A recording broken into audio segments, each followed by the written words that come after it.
성경 말씀은 에베소서 1장 3절 4절입니다.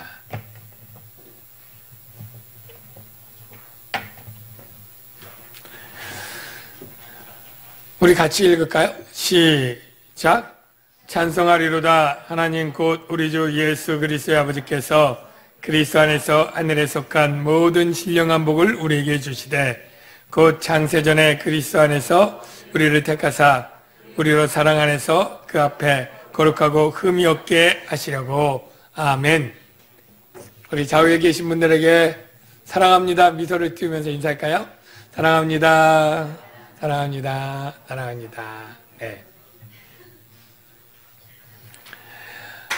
사도 바울은 오늘 찬송하리로다 라고 시작하는 3절부터 14절까지 한 문장으로 내달려서 쉬지 않고 그렇게 찬미송을 기록을 했습니다.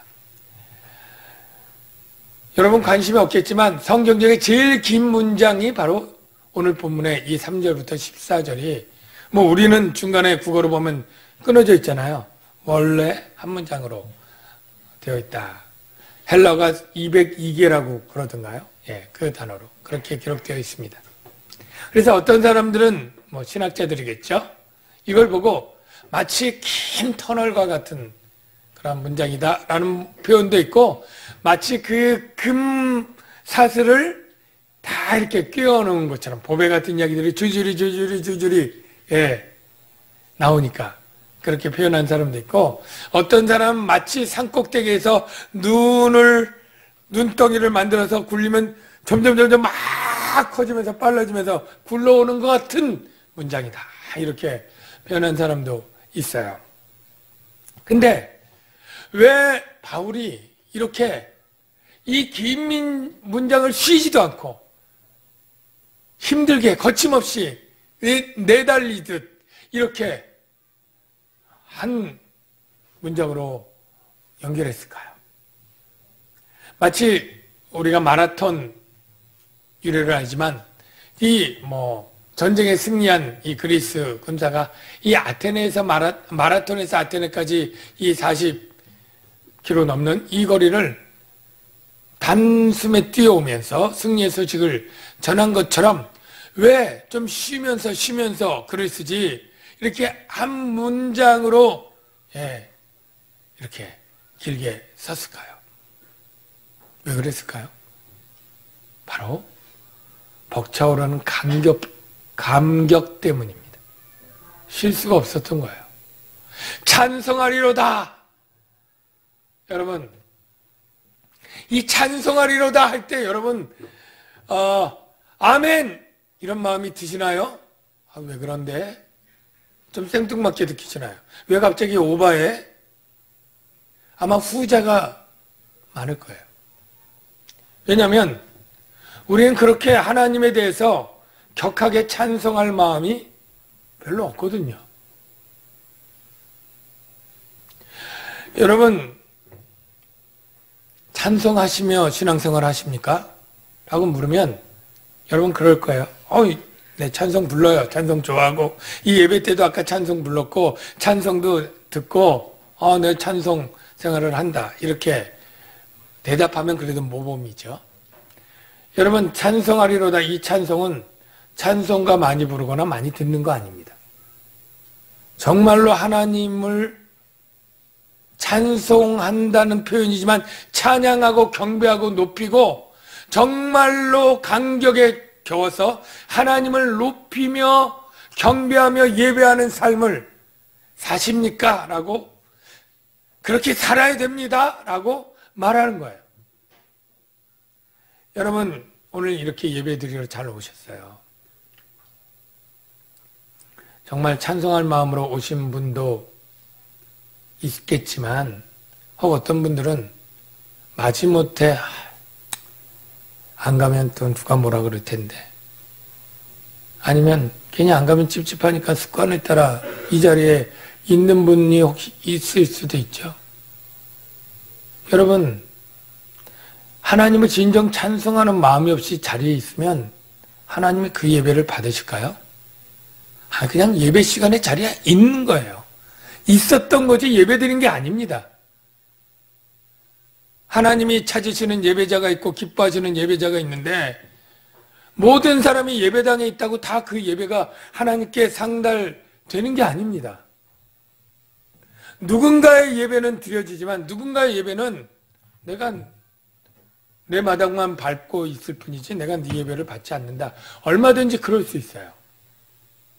축복합니다. 여러분이 같은 시간 같은 장소에서 하나님께 드릴 때 그 예배가 하나님이 찾으시는 하나님이 기뻐하시는 예배로 상달될 수 있기를 주의 이름으로 축원합니다. 네. 별로 그렇게 바라지 않나요? 그렇게 되기를 주의 이름으로 축원합니다. 네. 우리 어떤 친구들 보니까 교회 억지로 나가요. 왜냐하면 별로 나갈 의미를 못 느끼는 거예요. 말은 맞죠. 억지로 나간다고 내가 내가 내 신앙의 자유가 있는데 부모님 또는 누구 따라 억지로 나가면 그게 뭐가 소용이 있느냐고. 맞습니다. 근데 왜 예배를 억지로 나가는 상황이 됐을까요? 왜냐하면 오늘 말씀에 하나님이 주시는 놀라운 이 복을 알지 못하기 때문이다 라고 생각합니다. 오늘 3절에 찬송하리로다. 왜 찬송해야 됩니까? 라고 묻는다면 거기에 답이 이렇게 되어 있죠. 하나님이 복을 우리에게 주셨으니까. 여기 3절 끝에 하나님이 복을 우리에게 주셨다. 그렇게 기록되어 있죠.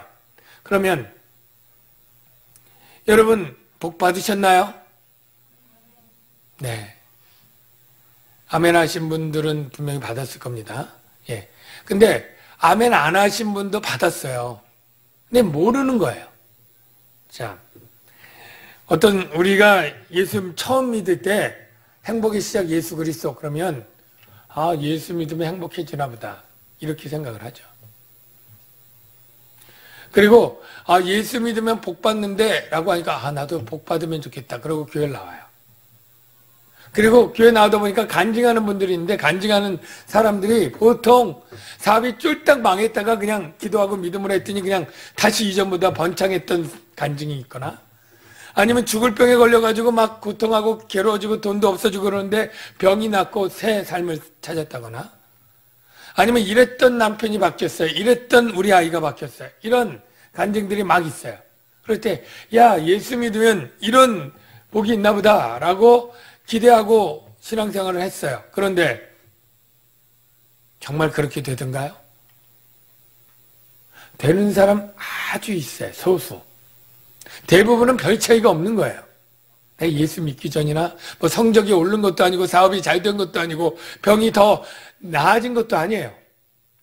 아니 반대로 예수 믿고 나서 더 나빠진 케이스도 많습니다. 예수 믿고 나서 병에 걸린 분도 있고 사업이 점점 안 되는 분도 있어요.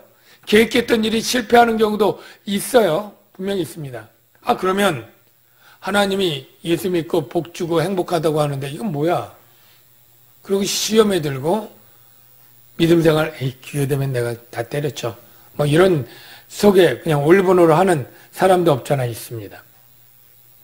여러분 뭐가 잘못된 걸까요?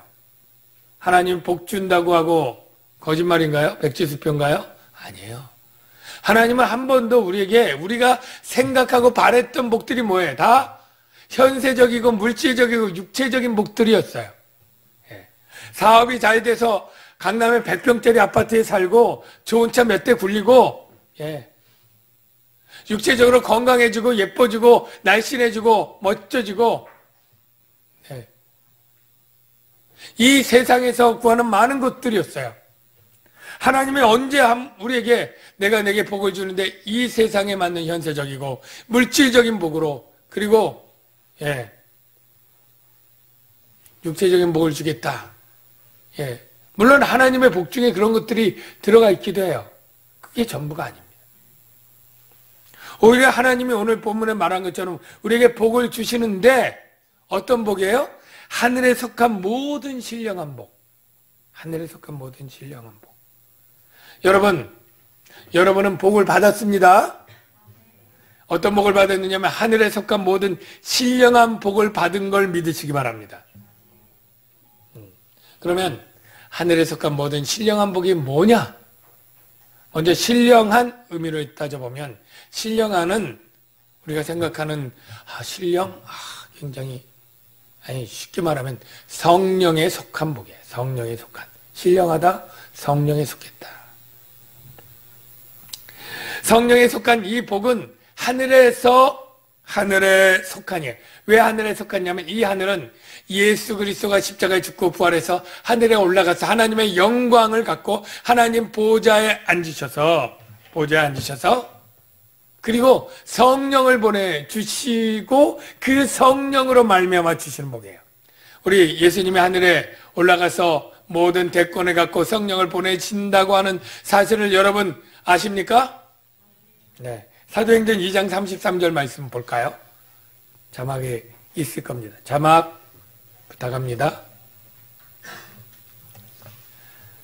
네.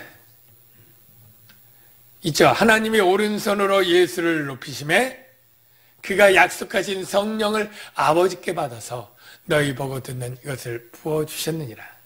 하늘에 계신 예수께서 성령을 통해서 우리에게 부어주시는데 성령의 복이 신령한 복이고 이 신령한 복이 어떤 복이냐 구체적으로 말한다면 첫째, 성령으로 말미암아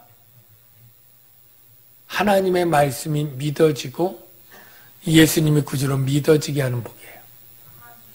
여러분 이게 굉장히 특별하고 귀한 복입니다.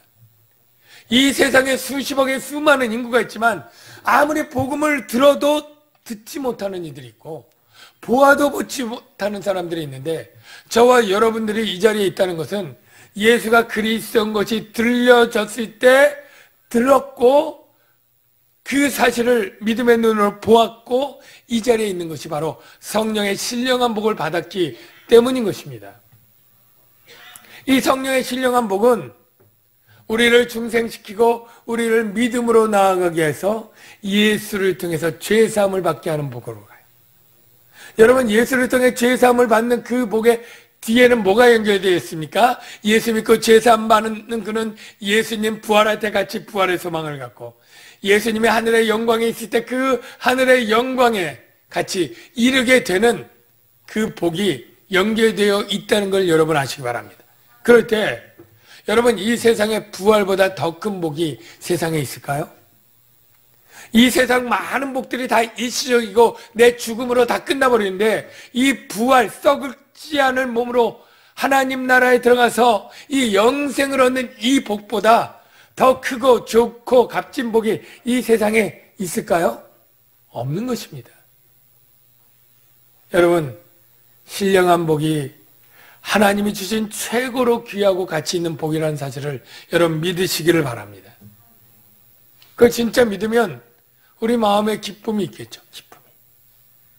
그래서 이걸 더 기쁨이 있으면 더 감격하게 되고 더 감격이 차올라서 벅차오르면 찬송하리로다 라고 외칠 수밖에 없는 건데 바울은 거기에 도달했고 우리는 도달하지 않은 거예요. 여러분 지금 이 얘기를 들어도 별로 그렇게 감격 없잖아요. 그죠? 조금 은혜롭긴 하지만 촉촉한 정도 이렇게 젖어온 거지 우린 감격이 없어서 터지질 않아요. 조금 더 말씀 볼게요. 이 신령한 복을 주시는 분은 누굽니까? 바로 예수 그리스도의 아버지. 근데 신령한 복을 주는 분이 아버지인데 어떻게 주느냐 하면 그리스도 안에서. 지난주에도 얘기했는데 그리스도 안에서 준다. 여러분 그리스도 안에 어떻게 들어갑니까?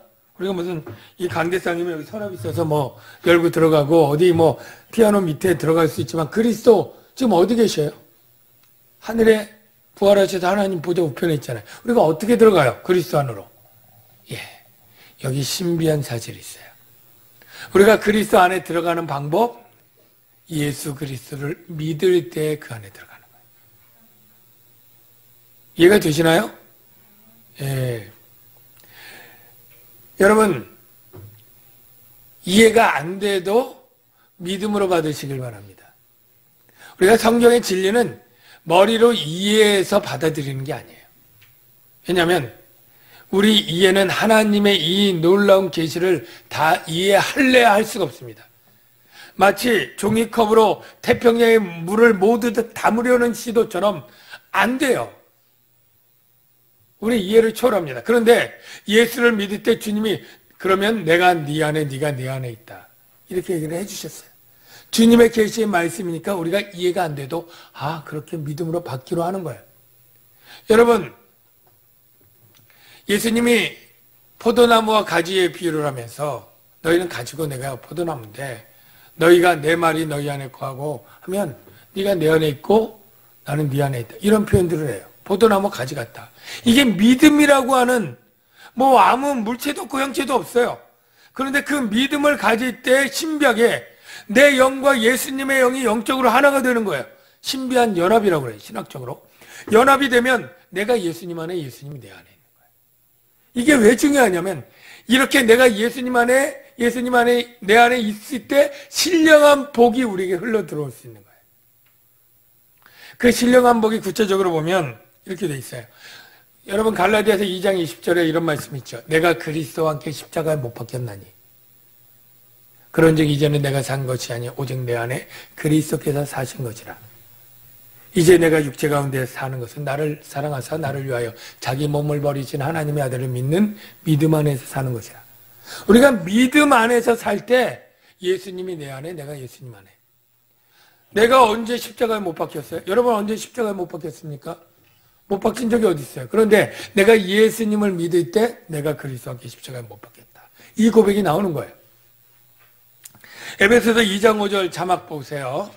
못 박힐 뿐 아니라 허물로 죽은 우리를 그리스도와 함께 살리셨고 그리스도와 함께 주님 부활할 때 살아났다는 거예요. 또 함께 일으키사 그리스도 예수 안에서 함께 하늘에 앉으시니 함께 하늘로 올라가는 거예요. 승천하신 거예요. 자, 여러분이 하늘에 올라간 적 있어요? 없어요? 여러분이 부활한 적 있어요? 없어요? 여러분이 죄사함을 위한 죽음을 죽은 적이 있어요? 없어요? 없습니다. 그런데 함께 했다. 왜요? 예수를 믿을 때 내가 그 안에 그가 내 안에서 그 모든 것들이 우리에게 전가되는 거예요. 여러분 이게 얼마나 놀랍고 신비합니까? 그렇게 해서 우리에게 신령한 복이 주어지게 되었다라는 거예요. 근데 더 놀라운 것이 있어요. 그게 뭐냐면 바로 4절인데 곧 창세전에 그리스도 안에서 우리를 택하사. 그리스도 안에서 신령한 복을 주기 위한 조건의 선택이 있는데 아까 그리스도 안에서 믿음으로 믿는 사람들에게 주는 거예요. 그런데 언제 줬다고요? 언제 선택이 이루어졌다고요? 창세전. 여러분 창세전이란 뭐예요? 문자 그대로 하면 온 세상이 창조되기 전이잖아요.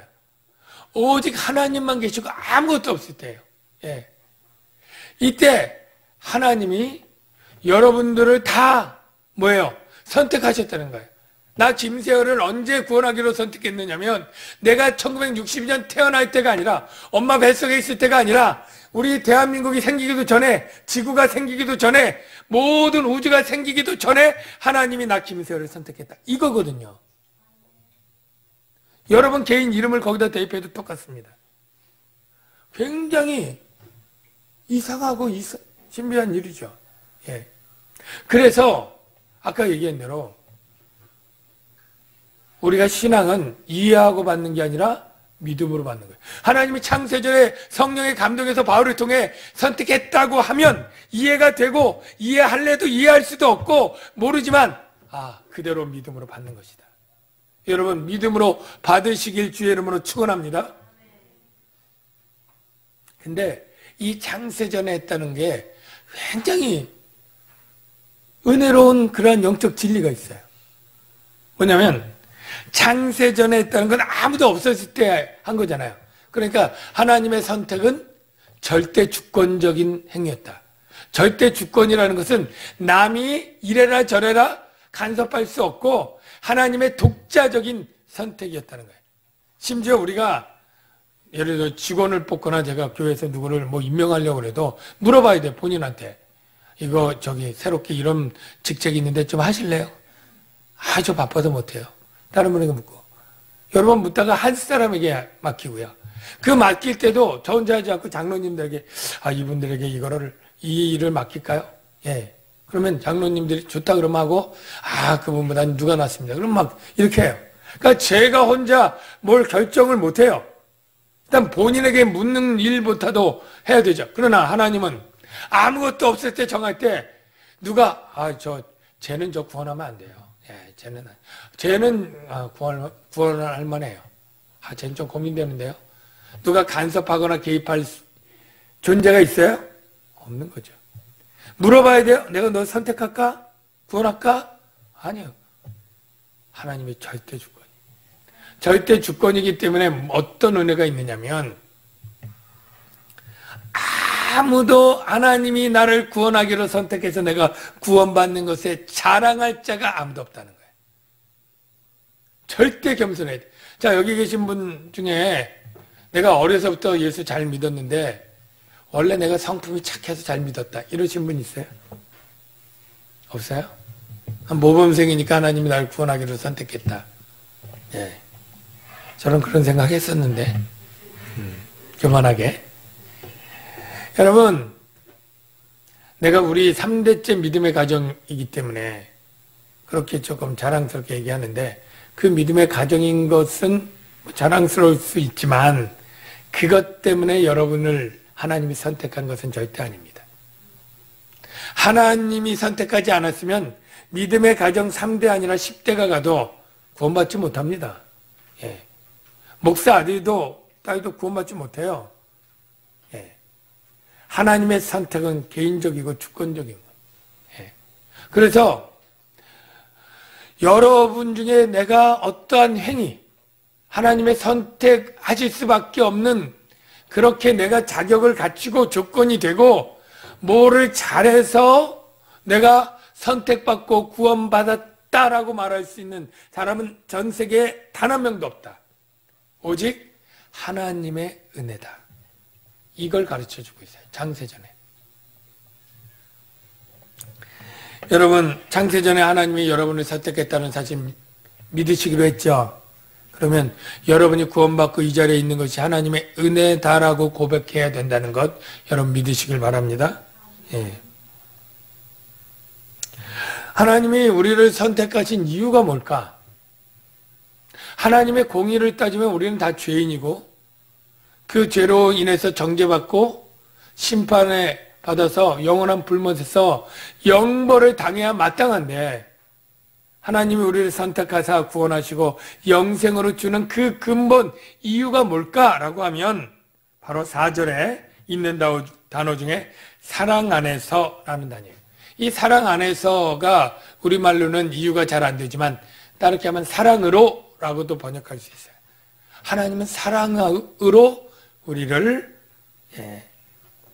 선택하신 거예요. 여러분, 하나님이 우리를 선택하는 결정적 이유는 사랑 외에는 그 어떤 설명도 할 수가 없는 거예요. 그러니 그 사랑을 깨달으니 너무 감사한 거죠. 근데 하나님이 우리를 사랑으로 선택했는데 어떤 목적으로 선택했는가? 목적이 뭘까요? 선택의 목적? 바로 여기 보면 그 앞에 거룩하고 흠이 없게 하시려고. 하나님이 우리를 구원해서 선택한 목적은 우리가 이전에처럼 죄악된 삶에 빠져서 계속 살도록 선택한 것이 아니고 그 삶에서 빠져나와서 거룩하고 흠이 없는, 도덕적으로도 더 성결하고 경건한 삶을 살도록 우리를 선택하셨다는 거예요. 이게 왜 중요하냐면 많은 사람들이 오해를 하길, 예수 믿는 이 구원의 교리가, 예정 교리가 죄를 더 짓게 만드는 나쁜 교리다, 이렇게 말하는 사람이 있어요. 왜냐하면 우리 예정교리가 하나님이 우리의 구원을 선택했고 한번 구원받으면 취소되지 않는다고 가르쳐 주지 않습니까? 저와 여러분이 진심으로 예수를 구주로 믿으면 그 구원은 취소되지 않을 것이고 하나님 반드시 견인해서 성화를 인도해서 하늘나라로 인도해 줄 것이라고 우리가 배웁니다. 그러니까 마치 구원은 따놓은 당상처럼 확실하니까 내가 이제 내 마음대로 세상의 많은 죄악들을 지으며 살아도 구원받을 거야 라고 생각하면서 죄를 짓게 만들지 않겠느냐, 이러한 반대 주장이 있는 거예요. 여러분, 그럴듯합니다. 아니, 내 마음도 좀 구원받았으니까 좀 이렇게 죄를 지을 수도 있지, 이런 마음이 들기도 해요. 여러분, 그런데 뭐가 틀렸느냐면 정말로 하나님의 선택의 이 은혜로운 교리를 깨닫고 하나님의 사랑 때문에 자기 아들을 죽이면서 나를 구원했다고 하는 이 선택의 교리와 이 구원의 교리를 정말로 바르게 깨닫는 사람은 그 은혜를 감격하지 않을 수가 없는 거예요. 그리고 그 은혜를 찬송하지 않을 수 없게 되는 거예요. 그래서 사도 바울처럼은 안 돼도 내가 이전에 이걸 이용해서 악용해서 더 죄를 짓겠다, 이런 악한 생각은 아니고, 내가 잘은 못할지어도 그래도 하나님을 기쁘시게 하기 위해서 내가 흠이 없고 거룩한 삶으로 살아가기로 애쓰고 노력하는 그러한 삶으로 바뀌지, 그게 지극히 정상이지 그걸 악용해서 더 죄를 지으려고 하지는 않는다는 거죠. 성령께서 그렇게 우리를 도와주셔서 물론 당장 우리가 한순간에 거룩하고 흠이 없게 되지는 않을 거예요. 그러나 그 과정을 거쳐서 우리가 마지막 때 하나님 나라에 서게 될 때 완전하게 거룩하고 흠없는 영화의 단계로 들어가게 될 것이고, 이 세상은 성령님의 도우심으로 성화의 과정으로 그 과정들을 해나가게 되는 것이죠. 사랑하는 성도 여러분, 바로 예수 안에서 우리가 선택됐다는 것은 예수가 유일한 구원자라고 하는 분명한 진리를 그 안에 담고 있고요. 왜냐하면 석가 안에서나 또는 모하멧 안에서나 다른 어떤 인물 안에서 우리를 하나 되게 하고 신령한 복을 주지 않았으니까요. 또한 창세전에 우리를 구원했다는 것은 우리를 겸손하게 만들어서 저와 여러분 중에 누구도 내가 구원받은 것으로, 아니면 내가 믿음이 견고한 것으로 인해서 자랑 삼을 일이 없고, 또 누군가를 향해서 아직 믿음이 없다고, 연약하다고 정죄하고 비난하는 일은 없도록 만들어줄 것입니다. 우리 남양주광인교회 모든 성도들은 이 선택과 구원의 교리를 확실히 알고 깨달음으로써 겸손한 분들이 되시길 바랍니다. 예. 절대 내가 잘한 것은 내가 잘해서가 아니라 나의 나 된 것은 내가 아니요 하나님의 은혜로다, 이렇게 고백을 하고요. 그리고 정말로 하나님의 구원의 은혜를 깨닫는 자들이 그 기회를 악용해서 죄악으로 자유로 방탕한 삶으로 가는 게 아니라 더 하나님을 기쁘시게 하기 위해서 거룩한 삶을 살도록 나가는 것인데, 저 여러분에게 그 은혜가 있기를 주의 이름으로 축원합니다. 이 시간에 우리 같이 찬양할 곡이 있는데요, 은혜로다라고 하는 찬양인데요, 여기에 보면 참 가사가 은혜롭죠. 하나님께서 내게 역사하셔서 죄와 사망으로부터 내가 자유하게 되고, 이 죄와 사망에서 구원받은 이 은혜가 너무나 커서 고백하게 되죠. 여러분, 이 은혜를 우리 찬양 가사 생각하면서 묵상하면서 같이